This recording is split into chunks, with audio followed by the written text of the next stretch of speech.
Welcome to Telluride Weekly, and I'm Colin Sullivan.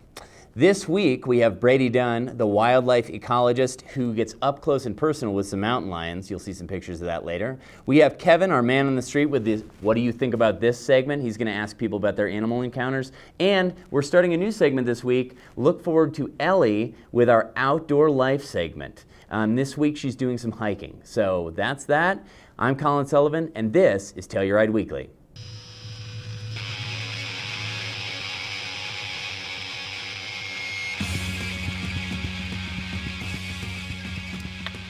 Welcome back. It's time for our weekly social media segment.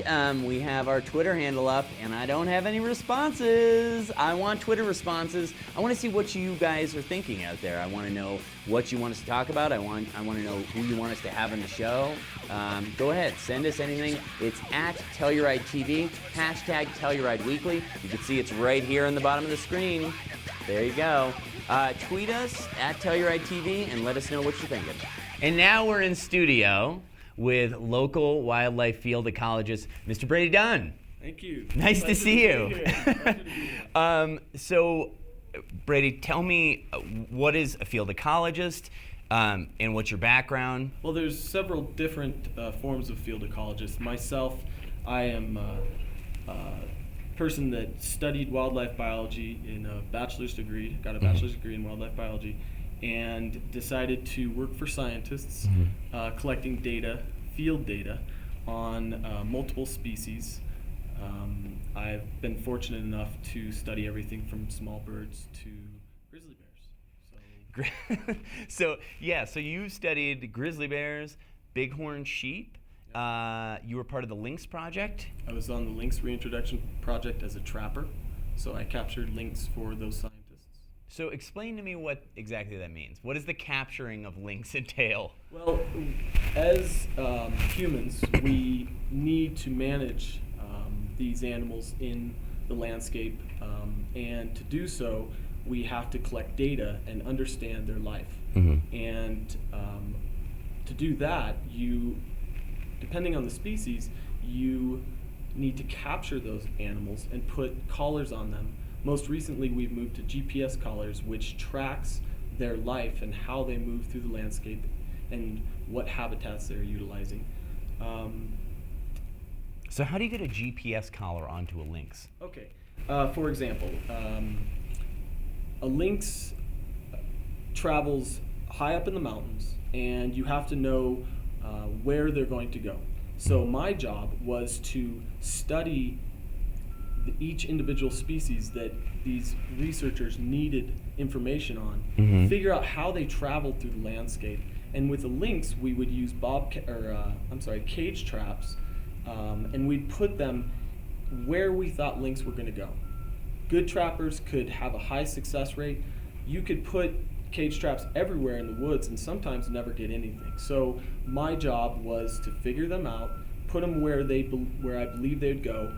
They would go by, there would be bait in the back, and a beacon would tell us when the door had closed. We'd go in and drug lynx, pull them out once they're asleep, put a GPS collar on them, and let them go on their way. And the data from that collar would explain how they're using the landscape. Interesting. So you've actually handled them. We're going to see a few pictures of that later, right? Yeah. And then I want to ask you about this because this is a hot topic around here. Mountain lions. Or pumas.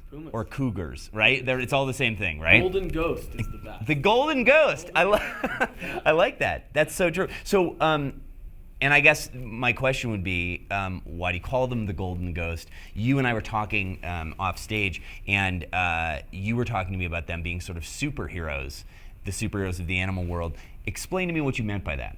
Well, for the past 7 years, I've been paid by the state, contracted by the state to find mountain lions, just like I was explaining with the lynx, and to capture them. Usually they end up in trees, and the physical abilities, why I said they're superhuman, their physical ability is incredible. Male, his average weight is my weight, about 150 pounds. That male can lift has the muscle and the ability to lift 7 to 10 times what I can. Wow. Okay? So their muscle structure is different. And also that allows them, the reason I reference superhuman is I've seen them leap from the tops of trees in, I would say, about 30 feet. They can jump about 30 feet and land perfect and start running. If you were to do the same, you would jump about 3 feet out, fall to the ground, and have a broken femur. So you're saying, and we'll get into this more with mountain lion safety, but you're saying that I cannot outrun a mountain lion, I cannot out wrestle a mountain lion, and then there's not a human on earth that can out wrestle a mountain lion. If you hike in Colorado, especially if you hike extensively in broken, rocky, canyon type country, you've been around them. They just don't allow you to see them. And my favorite story to reference how I understand how they hide from us is I've had collared animals. For example, this one female, I wanted to get a visual to see if she had cubs. So I went into her signal. I know she's there. I get within 20 feet and she's there and I cannot see her. So I walk around her for an hour. Wow. In a circle, 30 feet away. Never saw her one time. And I know she was there. Wow. For sure. And you work with these things all the time. Yeah. And your hair is similar to theirs, so you think that they would be okay with it. They're not this blonde. No, they're not that blonde. Let's take a look at some of the photos, okay? So we're going to put some photos up on the screen, and Brady's going to talk us through a couple of these pieces. We called this guy, I believe, Sundance Kid. This was a young male that we caught 2 miles outside of Silverton. Yeah. Took a picture, and he's sleeping. Isn't that a great picture? It is an amazing picture. Yeah. That should be your Facebook picture right there. And then now I don't have Facebook. you don't have Facebook. Let's talk about the tracking, the mountain lion tracking. Well, here's the process in a very quick version, and this goes with lynx as well. Cats all are very similar on how to capture them. Once you understand them, it's much easier to do so. So my job every morning of the past 7 winters would be to wake up and travel roads, because we need to get dogs to these tracks, and look for that. That is an overnight female track. Probably she traveled at midnight through this fresh snow, and I identify the track and say, okay, this is one we need to run dogs on. We bring about 6 dogs to the area, and we put the dogs on the track, and the dogs run down the track. They're not chasing the lion. They're running over the tracks from the night, the path she took that night, until they get to where she's bedding, because they sleep in the day usually. At that point, the mountain lion runs, I would say, 300 yards until they find a tree they like, and they run up the tree. So that's usually where they end up, about 35 to 50 feet up in a tree. Yeah, and you see that, and there's like a little line there pointing to it, because you really wouldn't see this lion otherwise. No. Like I could walk right by. You could walk right by. Yeah. And a lot of people think they hide in trees, but they just run up there for safety. That's what they used to do when wolves would come in. When we had wolves, they would safely run up a tree, and a pack of wolves would not be able to touch them. The same with the hounds. The hounds are underneath, keeping the lion in the tree. At that point, my job was to bring the equipment down to the tree, safely drug the cat, which was either by dart or for me climbing up and jabbing them, and making sure that they do not fall. So my job was to drug them and get to them before they fell asleep, and rope them up around their hands and lower them safely from. Because you're talking about like a 150-pound animal. Like if I fell out of a or you fell out of a 40-foot tree, you could break your neck. Yeah. Or you'd break something. Yeah. So you had to climb. How did you get roped into this? I was a passionate mountaineer that decided I'm spending my time in the woods and not giving anything back. So I said to myself, find something where you can give something back, and I found wildlife research. This is what it looks like to be under a tree looking up at a mountain lion. Are you in the tree at this point? I am not in the tree. This is literally 15 feet off the ground. Yeah. I'm 15 feet from this lion. Yeah. They are not being hurt. A lot of people think they are. They're very calm most of the time, and they just sit there waiting for us to leave. This research is a new thing. They did not evolve thinking, hey, there's a human going to climb up this tree with me. That's never happened in existence. Huh. So it's brand new to existence. So at that point, I would figure out how to drug her if she was safe and couldn't fall, and get to her. I have about 5 minutes to climb up and get to her, put ropes around her, and lower. 5 minutes. 5 minutes. I feel like this should be a reality show. Well, where you do. I mean, obviously. That's something that I think would be very interesting. So you have to climb up the tree and then drug her, and then can we see the shot? There's a shot of you after you've drugged one of the lions. Yeah, ultimately, we bring them down. There we go. We go through the processing, which is taking genetic samples, drawing blood. Mm-hmm. We put on a GPS collar, and the collars, we know the collars, it's not optimal, but it does not affect them the way people think it affects them. We've seen females that have had 4 or 5 collars put on through their lifetime and still having cubs, which tells you their health. If they're having 3 to 4 cubs every 2 years, then they're healthy. So it's not changing their biological No, nature. it wouldn't work. The Yeah. data would not be any good Gotcha. because it would, yes, it wouldn't be. It would be changing the animal's life. So then, after I process her, collect the data, that's when you see, for example, she was awake. See, mountain lions, the drug we use. The one that you're holding, the one that you're I'm holding. holding in the picture is awake. That's an average size of a female. People think they're a lot bigger. Yeah. An average male is about 150, like Yeah. I said. An average female is about 85 pounds. That female can take down a bull elk. That was the superhuman strength. She can jump on a bull elk, break its neck, and bring it down. Wow, that's amazing. I mean, she looks. I'm gonna say she looks pretty big. She's pretty big, but I cannot hold a male. You can't hold a male because that's too 150 big. pounds. And they can get up to about 175 around here. Yeah, and she is waking up? Is that what she's... No, I'm sorry. The drug we use Okay. only immobilizes their ability to operate their muscles. And so she is awake looking at us. It's a beautiful sight to hold. And I believe I sent a picture of me holding a male with Let's see if we have that. his head in my hand. This is a male. That's an average sized male, 150 pounds. But he's a big guy. Coming up out of drug, but they come up slowly, so I'm able to stand there. Yeah. If he was to jump up, and then there could be a problem because he might attack me. But usually, this is one thing I want everyone to know: carnivores are feared, and there's a reason. They should be feared in a way, but these animals, every one I've caught has just wanted one thing, and that is to get away from me. I've never been scratched, and I've never been bitten. That's wild.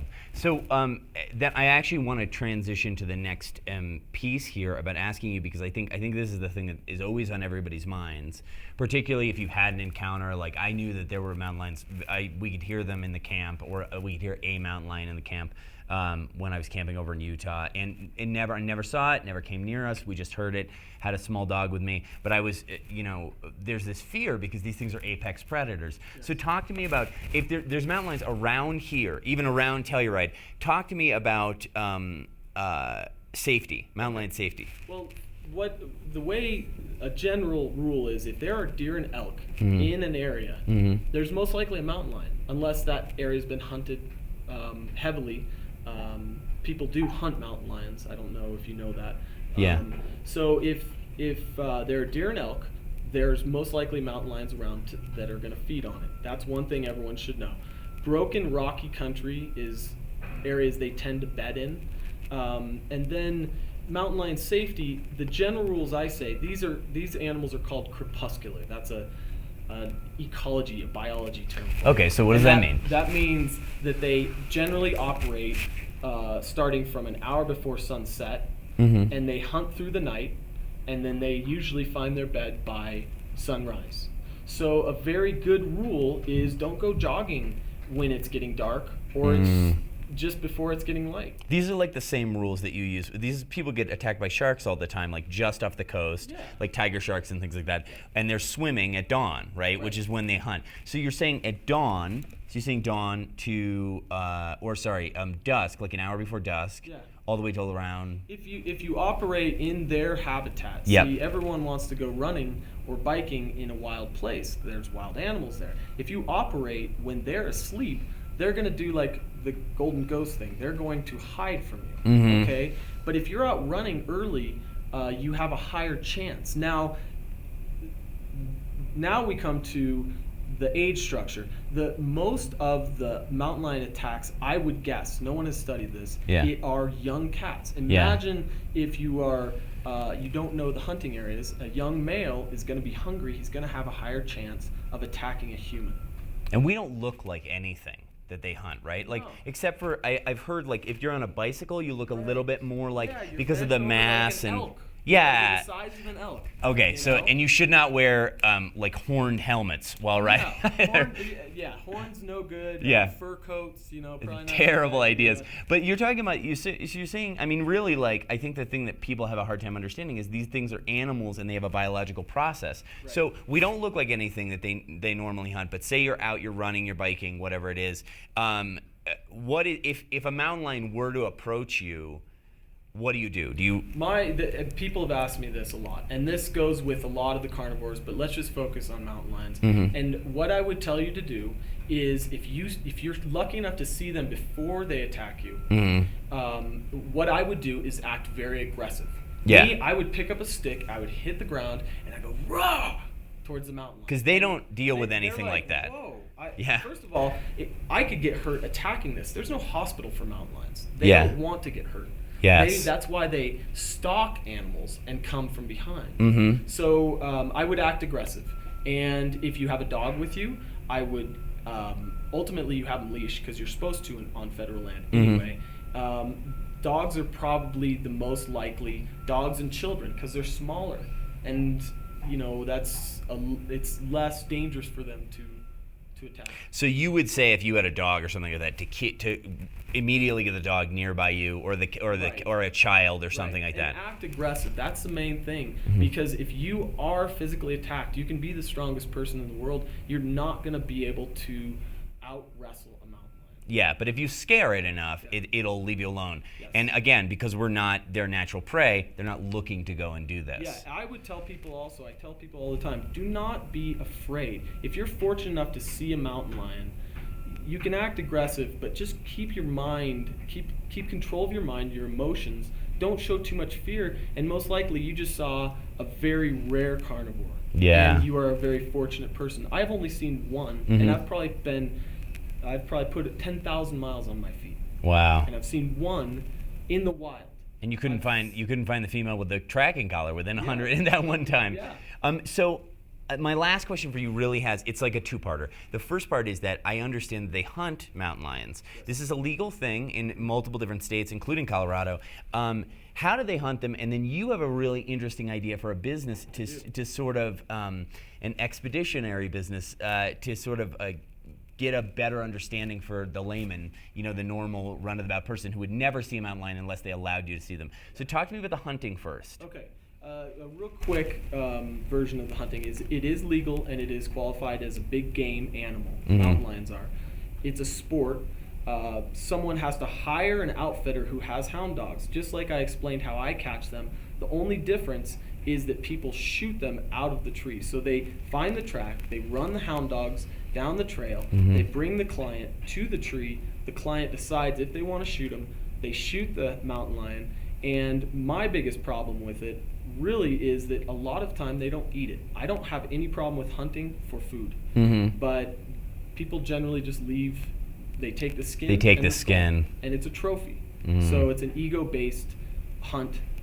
Not very challenging. It does not sound like a really challenging sport. No, it sounds like bowling might be more challenging than mountain lion. I know if you used a pack of dogs to bowl for you, and then you just drank beers, then that would. Right. Strike. Yeah. Anyway. So this is just a trophy animal. It's a trophy animal in the state, and yes, and about 350 are killed in the state of Colorado. All 12 western states have mountain lions, and all 12 that I understand, except for California and Oregon, actually, they don't allow hounds. But yes, it's a big game, very lucrative business for outfitters. They get $5,000 per cat, as I was saying before. Wow. So yeah, I'm not anti-mountain lion hunting. It's just the way we do it might be a little heavy on their population. Well, and clearly too, right? It becomes a commodity. You were saying this earlier. This idea of the animal is interesting to us because it's a commodity to some end. Like it's so humans need to have a monetary value for animals to to have that connection. And that's where the business that I'm trying to bring in or develop. Yeah, so Bodhi? Bodhi Expeditions. The Bodhi means? Bodhi is, Buddha was enlightened under the Bodhi tree. Mm-hmm. The reason I'm making that connection is Bodhi actually means to awaken.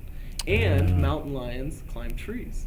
So there we go. Yes, I myself have the ability to find mountain lions, and I work with houndsmen that don't care about if they're shot or not. Some only do hunting. I have found excellent houndsmen that will take me out and allow me to take clients to that tree and have a mountain lion to take pictures of up close and personal, which if you want a picture of a mountain lion, you won't be able to do that any other way. So you're taking pictures, not skulls. Just taking pictures. It's going to be a photo safari. Yeah. Yes. Great. That sounds amazing. Well, hopefully it works. Hopefully there are people that are willing to pay 2 people to go out and catch a lion for them so they can get high quality photos. That's pretty amazing. I just want to thank you for coming on the show. I've learned a tremendous amount about mountain lions, about big game, those kind of things.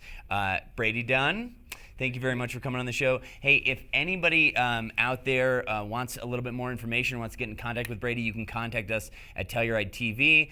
You can certainly use our Twitter handle at Telluride TV and ask about this Bodhi Expeditions. When can we see this? Is we still developing? I believe the website will be up in approximately 30 days. Telluride Photo Safari. TelluridePhotoSafari.com. TelluridePhotoSafari.com. Yep. It'll have your email address on there, and that's great. If you want an amazing experience, and you're invited, come out, capture a mountain lion. Nice. Then your connection with them will be that much greater. I don't want to hold one. No hold. That's my job. I'll climb trees if it's needed. Thanks a lot, Brady. Thanks a lot, guys. We're going to go to Kevin with his Man on the Street segment right now. What do you think about this? You look so good.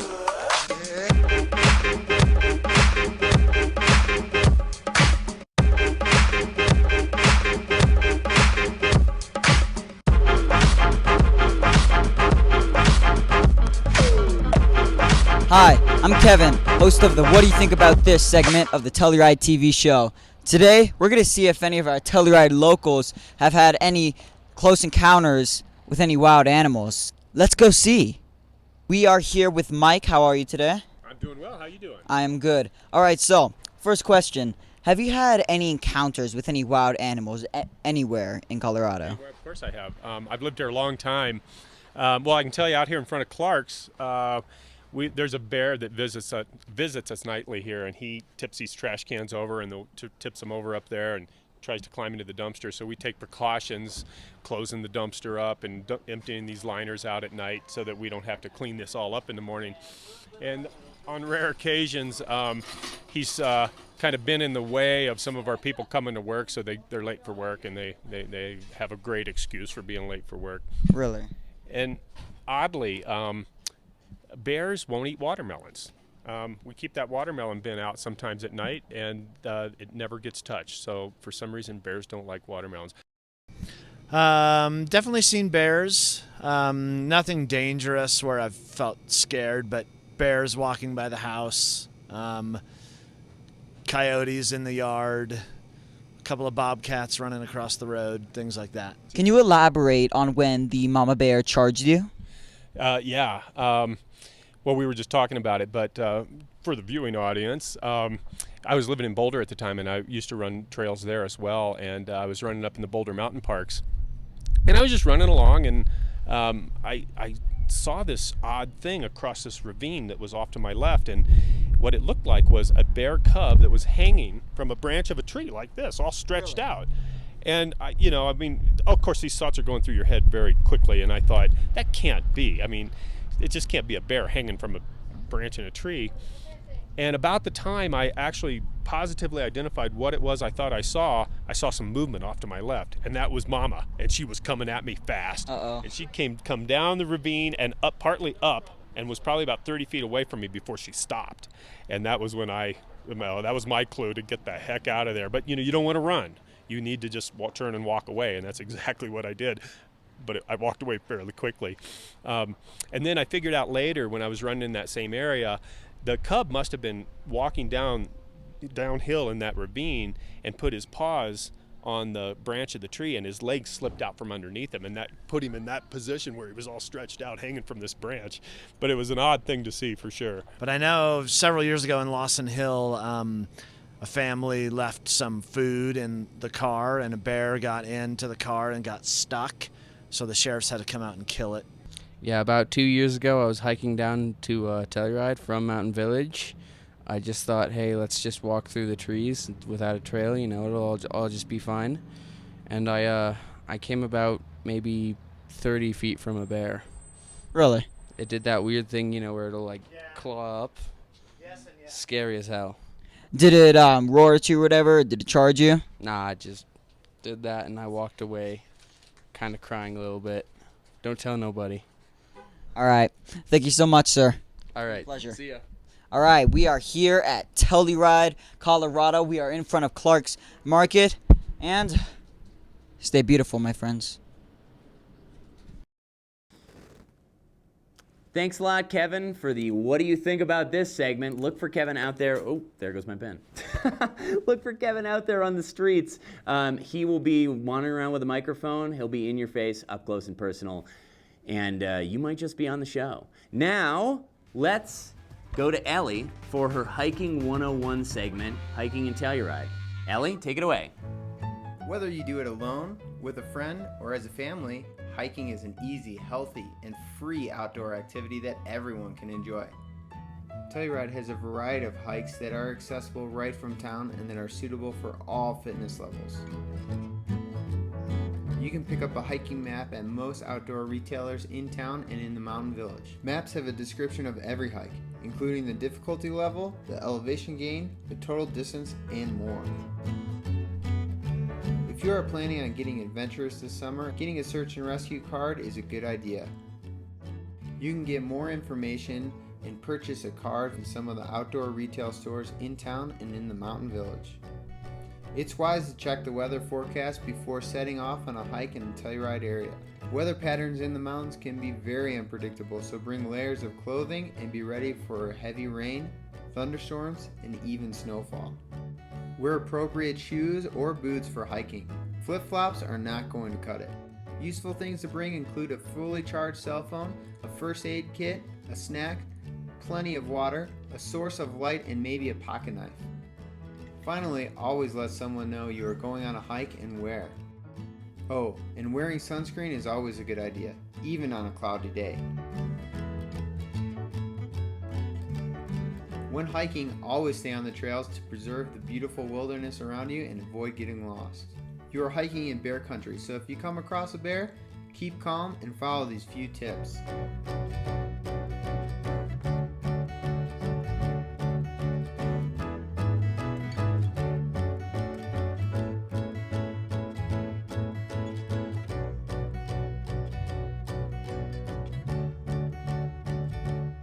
If you are visiting Telluride and are not used to the high altitude, keep in mind that your body may need a few days to adjust to the reduced levels of oxygen. So start with a smaller hike, drink plenty of water, and let your body acclimate to the environment before taking on bigger expeditions. In case of lightning, a safe approach is to stay away from larger trees, cliffs, and meadow.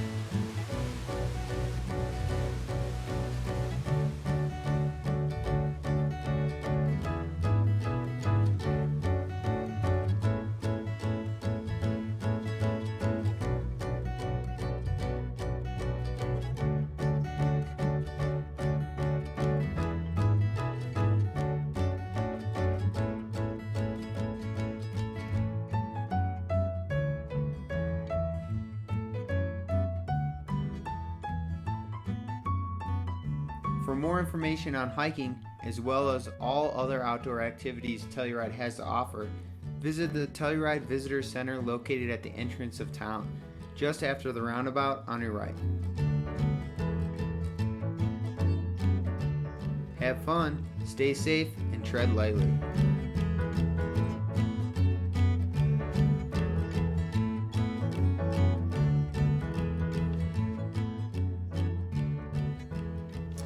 Thanks, Ellie, for that illuminating look into hiking in the region. Now for our Telluride Daily Planet Picks of the Week.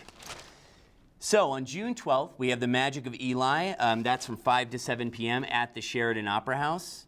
Oh, on June 12th and 13th, we have The Wild Ones, Pop Rock from Portland. That's at 10 p.m. at the Moon. June 16th, we have Mr. Richard Curran, who wrote a little book called The History of America in 101 Objects. That is 6 p.m. at the library. He'll be doing a book signing there. And then, of course, coming right up, the Telluride Bluegrass Festival, 41st annual. June 19th through the 22nd, you probably already know about this one, but what you may not know is that it is sold out. However, look for tickets on Telluride Sweet Deals, which is a Facebook group there, and Craigslist, just the local Craigslist, and you'll find a bunch of options there. People are always selling tickets there. That's that. Those are the Daily Planet Picks of the Week. Thanks a lot to the Daily Planet. Thanks for joining us this week on Telluride Weekly. I want to thank my guest, Mr. Brady Dunn, wildlife ecologist. Thanks to Kevin for his Man on the Street segment, and Ellie for her intro to hiking in Telluride. This is Colin Sullivan with Telluride Weekly, reminding you, don't hug a mountain lion. You won't find them. Thanks a lot.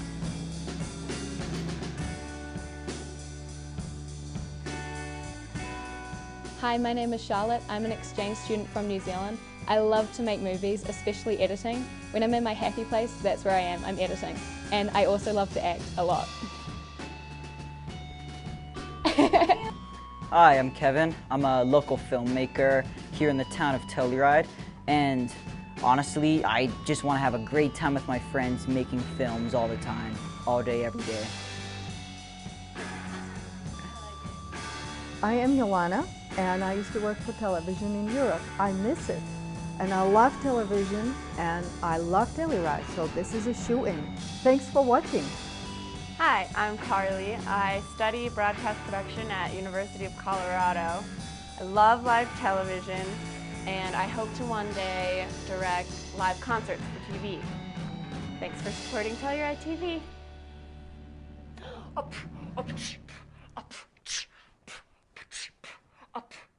Yo, my name is Kevin. I work from 7 to 11. I'm now working for Telluride TV.